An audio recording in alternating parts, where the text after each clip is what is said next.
Atlantis, Anunnaki of Syrian Council and Earth Protection, the first building of Great Pyramid of Giza and Sphinx, Angs, outpost in Mars, first birth of Melchizedek cloister and re-establishment of the law of 1,48,535,000 yeah. Following the relocation of the Ark of the Covenant 51,750 years ago, Egyptian culture prospered, and Egypt became a center for the Anu Melchizedek, Hebrew and Saras Egyptian guardians of the Ark of the Covenant. Atlantean culture also prospered as the generator crystals were once again restored to operation after being put out of service during the Lemurian cataclysm 52,000 years ago. The generator crystals were once again charged with multidimensional frequency using the Ark of the Covenant in Egypt. Through this period of rebuilding and expansion, the influence of the Templar Anu, whose genetic line had been contaminated by the Templar seal through interbreeding with members of the Anunnaki resistance, continued to spread,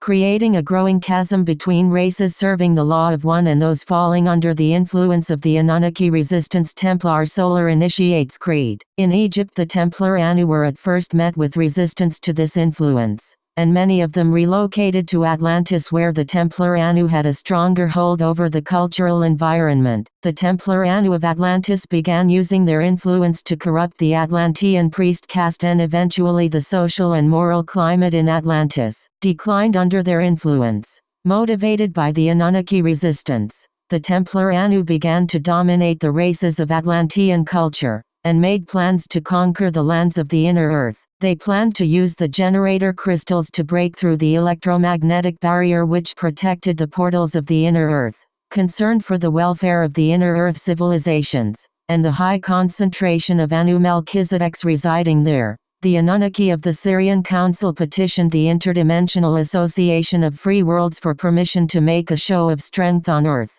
offering the races protection against increasing Anunnaki resistance infiltration. Permission was granted, and the Syrian-Arcturian Coalition for Interplanetary Defense was called in to assist in this protective mission. The primary target for Anunnaki resistance manipulation was the area in which the Ark of the Covenant was located. So Egypt became the focus of Syrian Council activity. Anunnaki of the Syrian Council were first sent to the planet Mars to recreate an observational outpost that had been constructed there during the Thousand Years' War, which they hoped would intimidate the Anunnaki resistance from further interference with Earth. Undaunted by the presence of the Syrian Council, the Anunnaki resistance escalated their involvement with Atlantis and began a resurgence of their influence in Egypt, posing a greater threat to the security of the Ark of the Covenant. About 48,500 years ago, the Syrian Council instructed their Anunnaki members to make a direct show of power in Egypt and Atlantis.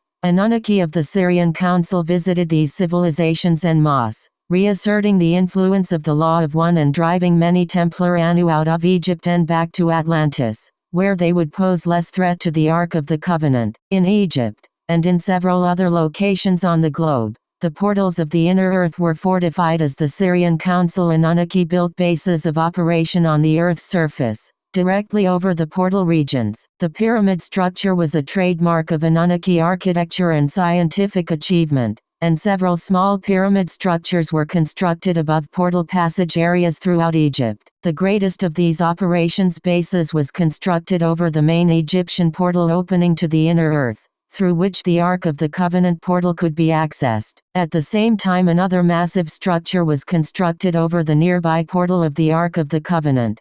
The first monument to be created was the original Sphinx. This building covered the portal to the inner earth and linked directly into the portal passage that led to the Ark of the Covenant. The Sphinx was designed following Anunnaki heritage, having the head of an Anunnaki warrior placed upon the body of a lion-like sculpture. The lion's body of the Sphinx was a symbolic tribute to a race of beings from Hu-2 known as the Leonines, who were instrumental in laying the early foundations of Anunnaki culture. The Leonine beings of Hu-2, who were large, upright, fur-covered felines of advanced intelligence, were revered as godlike by the early Anunnaki civilizations, and the Anunnaki of the Syrian Council paid tribute to this heritage. The Anunnaki of the Syrian Council drew strength and comfort from their affiliation with the Leonine people, and, by constructing this monument, intended to show the power of the Anunnaki united and built upon their leonine ancestral allies. The symbolic design of the Sphinx was intended to show the Anunnaki resistance that they were alone in their conquest and that the true Anunnaki heritage stood behind the Anunnaki of the Syrian Council. In practical terms,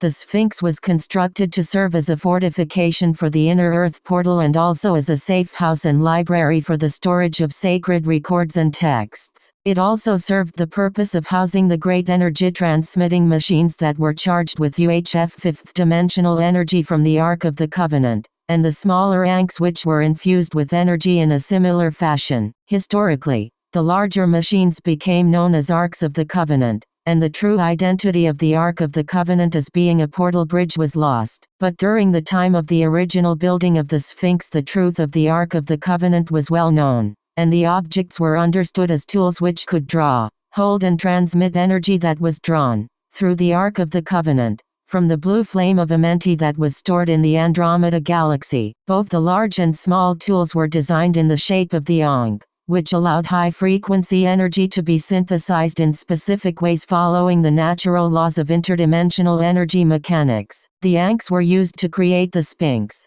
various pyramids, and other structures as they provided the power to reverse gravitational pull and directly affect the particle make-up and morphogenetic fields of Earth matter substance. They served as major construction tools, weather modulators, healing tools and as interdimensional transit devices. The original Sphinx served as a protective fortress in which these devices could be stored and kept out of the hands of the Templar Anu. The second major construction of the Syrian Council Anunnaki was a massive pyramid centered directly over the portal opening to the Ark of the Covenant. This pyramid was originally constructed during the same time period as the Sphinx, about 48,459 years ago. About 46,459 BC. The reconstruction of this pyramid, which occurred about 12,550 years ago, 10,500 BC, then again about 11,000 years ago, 9,000 BC, is what has come to be known in modern times as the Great Pyramid of Giza,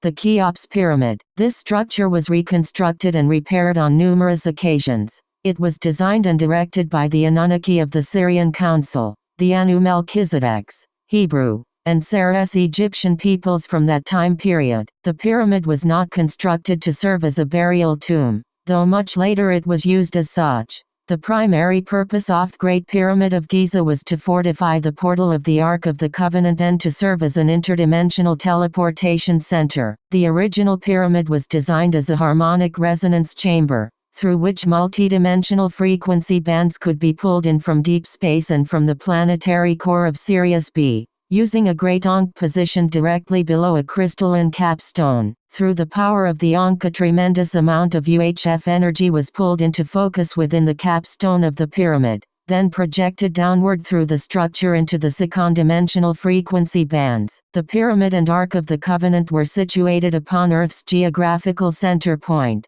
within the energy vortex that represented the heart chakra within Earth's planetary bioenergetic system. This vortex allowed energy exchange to take place between Earth and the fourth-dimensional frequency bands. By creating a harmonic resonance chamber within such an interdimensional vortex, the D2 overtones of HU1 could be combined with the base tones of D4/HU2. Forming an interdimensional resonant tone through which visiting craft traveling from Sirius B and other star systems could enter and leap through time, making transit to Earth almost instantaneous. The Great Pyramid was created to allow immediate intervention of the Syrian Council and Galactic Federation fleets should the Ark of the Covenant come under Anunnaki resistance attack. While the pyramid was in operation as an interstellar teleport station, it served as the greatest deterrent to an Anunnaki resistance invasion. The Great Pyramid was used as an active interstellar teleport station from the time of its construction 48,459 years ago to about 30,000 years ago,